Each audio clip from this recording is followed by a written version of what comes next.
We know the suspect arrived at the Mad Butcher armed with a 12-gauge shotgun and a pistol. The suspect also had a bandolier with dozens of extra shotgun rounds on his person.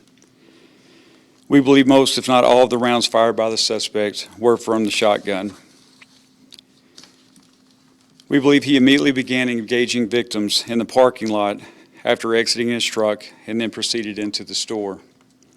Once inside, he was firing indiscriminately at both customers and employees. When law enforcement arrived on scene, the suspect exited the store and the officers redirected his attention towards them and immediately engaged in a firefight with law enforcement, where they were able to stop the threats. During the incident, we observed the very best and the very worst of humanity.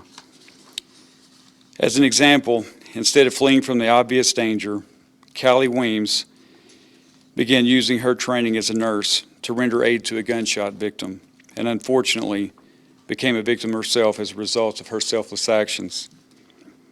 The actions of the suspect were the most cowardly, pathetic actions imaginable, as he was literally preying on defenseless victims, the majority of which were female.